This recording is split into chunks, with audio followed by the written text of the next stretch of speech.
നബിവാക്യം. നല്ല കാര്യങ്ങളൊന്നും തന്നെ നിസ്സാരമായി കരുതരുത്.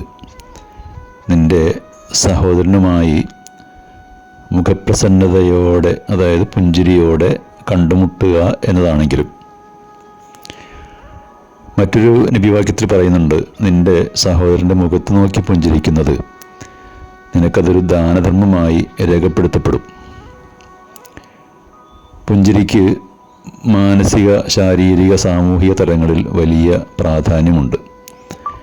ഇത് ടെൻഷൻ കുറക്കുന്നു, രോഗപ്രതിരോധ ശേഷി വർദ്ധിപ്പിക്കുന്നു, സന്തോഷം നൽകുന്ന എൻഡോർഫിനുകൾ പുറത്തുവിടുന്നു, രക്തസമ്മർദ്ദം കുറക്കുന്നു, ഹൃദയാരോഗ്യം മെച്ചപ്പെടുത്തുന്നു, ആത്മവിശ്വാസം വർദ്ധിപ്പിക്കുന്നു, മറ്റുള്ളവരുമായി എളുപ്പത്തിൽ ഇടപഴകാൻ സഹായിക്കുന്നു, ജോലിസ്ഥലത്തും അതുപോലെ വ്യക്തിജീവിതത്തിലും നല്ല ബന്ധങ്ങൾ സ്ഥാപിക്കാൻ സഹായിക്കുന്നു.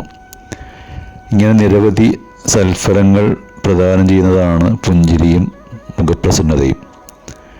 ആധുനിക കാലത്ത് നിറഞ്ഞു നിൽക്കുന്ന വ്യക്തിത്വ വികസന ക്യാമ്പുകളും സ്വഭാവ സംസ്കരണ സംഗമങ്ങളുമെല്ലാം ഏറെ ഊന്നി പറയുന്ന ഒന്നാണ് പുഞ്ചിരി തൂയിക്കൊണ്ടുള്ള പെരുമാറ്റത്തിൻ്റെ പ്രസക്തി.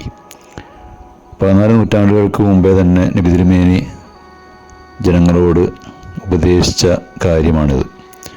പുഞ്ചിരിച്ചുകൊണ്ട് മറ്റുള്ളവരോട് ഇടപഴകുന്നവർക്ക് കഠിന സ്വഭാവമുള്ളവരെക്കാൾ ആയുസ് കൂടുതലായിരിക്കുമെന്നും ശാസ്ത്രീയ പഠനങ്ങൾ തെളിയിച്ചിട്ടുണ്ട്.